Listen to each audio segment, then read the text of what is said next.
स्वयं ही अकेला जन्म लेकर अकेला ही तड़पेगा, दुख सुख जो भी भोगेगा तू अकेला ही, अन्य कोई भी उस सुख दुख को भोगने वाला नहीं है। बोलो ना माता, उदास क्यों हो गए?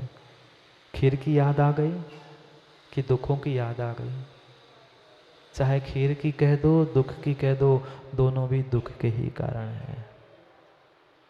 कोई हमारा अच्छा बुरा करने वाला नहीं है, नहीं है, नहीं है। समझो, मैं एकाकी एकत्व लिए। पढ़ा क्या कभी? भगवान को सुनाने के लिए तो कई बार पढ़ चुके, अब अपनी कहानी अपने आप को सुना रहे। अब सुन लो, सुन लो।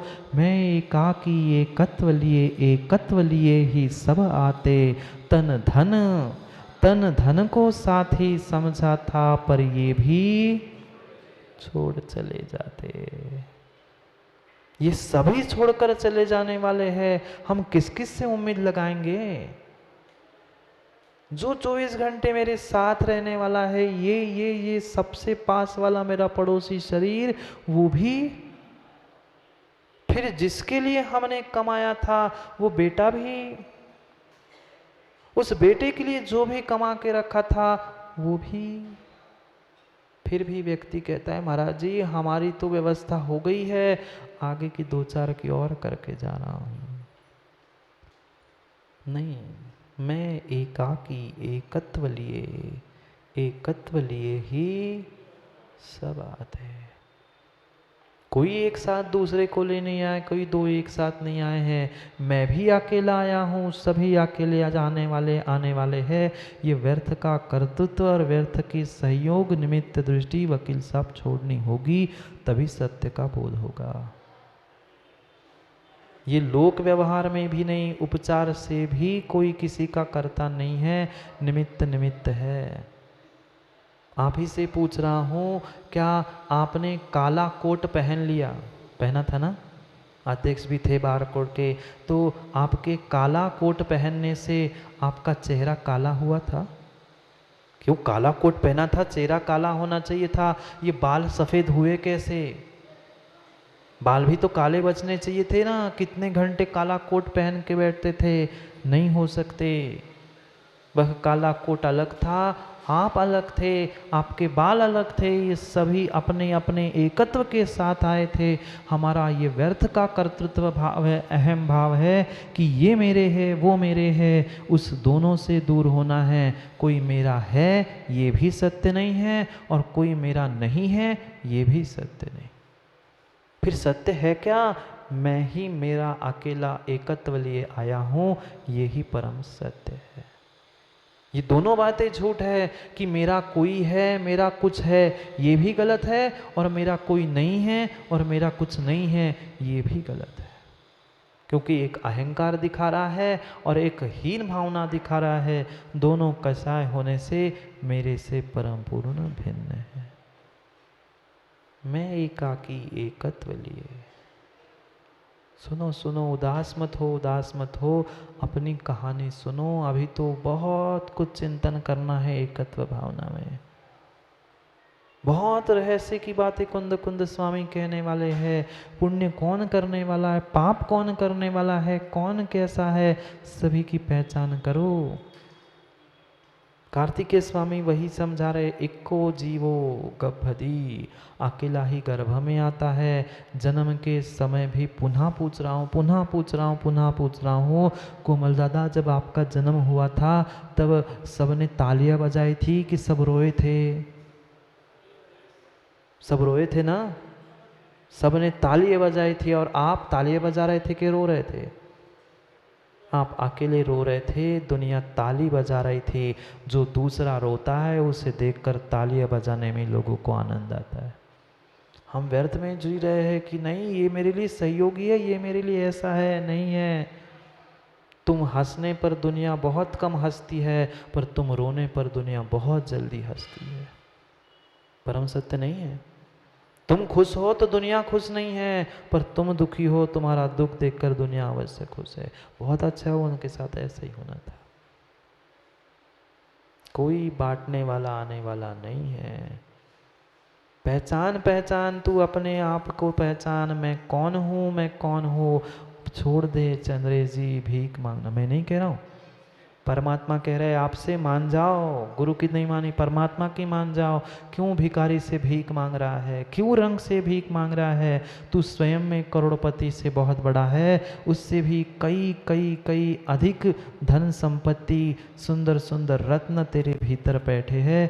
पहचान ले उसको, पहचान ले उसको, पहचान ले।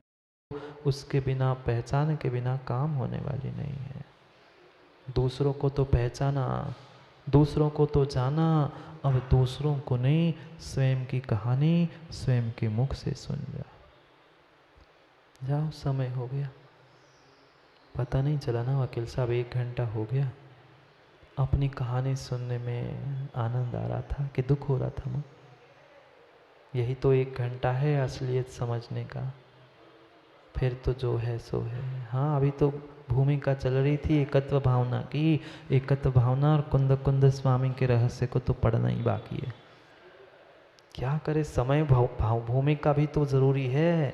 पिछला रिवीजन करके आगे बढ़ेंगे तो ही तो समझ में आएगा। क्या कुछ जीव ऐसे भी होते हैं पंडित जी, वो कभी आ जाते कभी कल आते, तो उनको भी सारांश तो मिलना चाहिए। समझो समझो, सत्यता का बोध कर लो।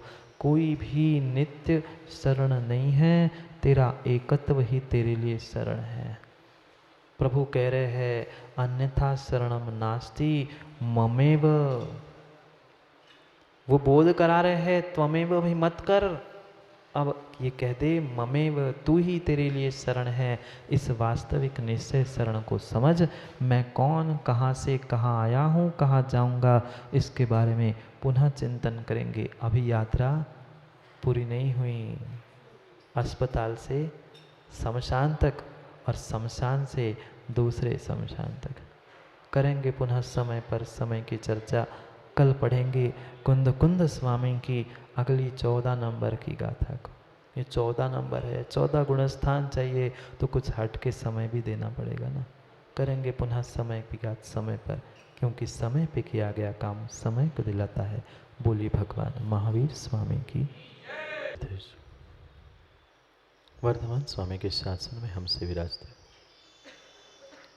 और उनकी यह पावन पीयूष देशना हम सभी के लिए परम उपकारी। अनादिकाल से हमारी आत्मा में जो जन्म, जरा और मृत्यु रूपी रोग लगे हैं, उन रोगों का उपशमन करने वाली कोई परम औषधि है तो वह एकमात्र यह जिनवाणी। भव्यात्मा, क्यों घूम रहे हो? हे भगवान, क्यों घूम रहे हो? 6 माह हो गए, 6 माह हो गए, पर फिर भी घूम रहे हो। कहाँ गया सौधर्म, कहाँ गया कुबेर, और कहाँ गए तुम्हारे सब अनुचर? हे भगवान, क्यों घूम रहे हो? 6 महीने हो गए, अब तो छोड़ो। करो विचार, क्यों घूम रहे थे भगवान? बनने वाले तीर्थंकर इस युग के प्रथम तीर्थंकर, वे भगवान भी अगर उत्तर देते तो वे भी यही कहते कि पहले तू अपने आप में विचार कर, फिर मैं उत्तर दूं। क्यों विचार करना था और किस पे विचार करना था? परिपूर्ण रूप से आज तक मैंने जो दूसरों के लिए विचार किया, दूसरों पर विचार किया, वह छोड़कर मुझे अपने ही विचारों पर विचार करना, अपने स्वयं के भावों पर, अपने स्वयं की भावनाओं पर ही हमें विचार करना था। कैसे कैसे विचार और कैसी कैसी विचारणाएं, भावनाएं हमने प्राप्त की। कभी आज तक बैठकर हमने उन विचारों पर विचार नहीं किया। क्योंकि विश्वास मानना, इस संसार में अगर सबसे बड़ा बल किसी का है तो वह विचारों का बल। वास्तव में वीरों का बल एक तरफ है और विचारों का बल एक तरफ है। वह जो वीर भी अपने बल को प्राप्त कर चुके हैं, मात्र वीरों के बल की बात नहीं, विचारों के बलबूते ही वे वीर बने हैं और वीर के बल को प्राप्त कर चुके। कैसे विचार और कैसी भावनाओं को हमें प्राप्त करना था, क्यों उन विचारों को बल कहा था, विचारों से बल उत्पन्न होता का। विश्वास मानना, जब तक हमें उस वस्तु की प्राप्ति नहीं होती तब तक व्यक्ति उस प्राप्त करने के लिए विचार करता है। भावना भाता है मैं ऐसा कर लूं, मुझे ये प्राप्त हो जाए, और व्यक्ति जितनी जितनी सक्षमता से, जितनी सातत्यता से विचार करता है, वह उन विचारों को अपने सामने वस्तु रूप प्रकट करता है। नहीं है, जितना बल विचारों में है उतना बल किसी कोटि भट्ट, सहस्त्र भट्ट, शस्त्र अस्त्र में नहीं। और यही प्रक्रिया हमारी चल रही थी अपने आत्मा बल और विचारों के बल को बढ़ाने की, एक एक भावनाओं के द्वारा। वस्तु स्वरूप वही है, सब कुछ वही है, और रहना भी सबके साथ है, कोई साथ देने वाला नहीं है, कोई हमेशा जन्म मरण के चक्कर से दूर होने वाला नहीं है संसार में। फिर अपनी रक्षा कैसे करूं? विचार चल रहा था कि संसार में रहते रहते अपनी रक्षा कैसे करूं? कोई दवाई खाने से रक्षा होगी? कोई शस्त्र अस्त्र ढाल लेके रक्षा करूं? नहीं। जिनके पास शस्त्र अस्त्र ढाल थे, दवाई थी, उनकी सबकी मृत्यु होते हुए देखी गई। पर जिन्होंने अपने विचारों के बल को प्रकट कर लिया, वे ही वीर हो चुके, वे ही महावीर हो चुके। अब हमें भी उस वीरता को प्राप्त करना है, इसलिए उन विचारों को समझना था। निहाल चंद जी, विचार और वीर शब्द मात्र एक अधिक है, उस अधिक शब्दों को कम करके ही हमें वीर और विचार, विचार चा हटा दो, वीर बन जाओगे।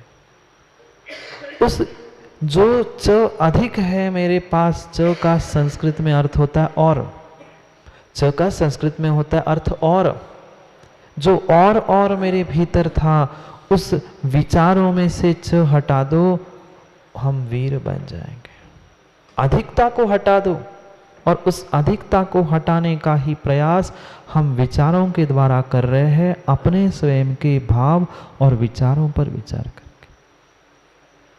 जैसे किसी डॉक्टर के पास पहुंच जान व्यक्ति, उस डॉक्टर के पास भी बहुत सारी दवाइयाँ होती है, पर क्या विमल भैया सब दवाई सभी बीमारियों पर, सब दवाइयाँ सभी पेशेंट को वही बीमारी, पर सभी पेशेंट को एक से दवाई नहीं होती।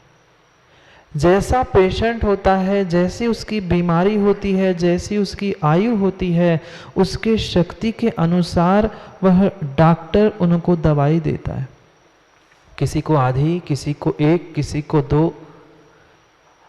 जैसे डॉक्टर एक ही बीमारी के लिए अनेक प्रकार की दवाई लिख के देता है, ऐसे ही एक ही सत्य को समझने के लिए हम 12 कोटियों से, 12 भावनाओं से चिंतन कर रहे थे। दवाई मात्र अलग अलग थी, दवाई का डोज मात्र अलग अलग था, बीमारी तो जन्म, जरा और मृत्यु है। उसी बीमारी को ठीक करना था, पर सबकी बीमारी, किसी की कम, किसी की ज़्यादा, कोई की उम्र कम, किसी की ज़्यादा, वह उम्र को और बीमारी को देखकर आचार्य भगवंत और गुरु हमें दवाई दे रहे हैं। किसी को अनित्यता से ही समझ में आ गया, संसार आसार है, उसने दीक्षा ले ली। किसी ने 12 ही भावना पढ़ ली, 12 ही भावना सुना ली, पर फिर भी पंडित जी वैराग्य नहीं हो पाया। क्यों? क्योंकि हमने आधी अधूरी गोली खाई, पूरी दवाई हम आज तक भीतर उतार ही नहीं पाए, नहीं उतार पाए। डॉक्टर भी सांत्वना देता है, मित्र भी सांत्वना देता है, कोई बड़ी बात नहीं है, ये तो अभी बस इतनी सी दवाई खा लो, ठीक हो जाओगे। यहाँ आचार्य महाराज भी हमें यही समझा रहे हैं, डरो मत, घबरा के कहीं इस पृथ्वी से भागकर चंद्रमा मंगल पर पहुंचने की कामना इच्छा मत करना। वे सांत्वना दे रहे हैं, समझा रहे हैं कि समझ जा कि वस्तु स्वरूप कैसा है जिसे तूने आज तक नहीं समझा था। जो तूने आज तक भावनाएं भाई थी, विचार किया था, वह सब कुछ पर सापेक्ष था, दूसरों को साथ लेके था। अब ये पहचान ले, अपनी कहानी सुन जा। याद है, अपनी कहानी सुन जा, उस एकत्व को पहचान ले। तो जिस जिस प्रकार से विचार करेगा, जिस जिस प्रकार से भावना भाता रहेगा, वही तेरी भावना, वही तेरे विचार आज नहीं तो कल मूर्त रूप धारण करेंगे ही करेंगे। यही तो बल है विचारों का, भावनाओं का। कितनी कितनी तीव्रता से उस व्यक्ति ने सोचा होगा, विचार किया होगा, जिसने उस वस्तु को प्रकट किया होगा। बहुत सारे वैज्ञानिकों ने, वकील साहब, बहुत सारे शोध कर लिए, मात्र व्यक्तियों की मानसिकता बनाई गई, उनके दिलो दिमाग में भाव और भावनाएं भरी गई कि ऐसा होगा तो ऐसा होगा, और वास्तविकता में वैसे होता है,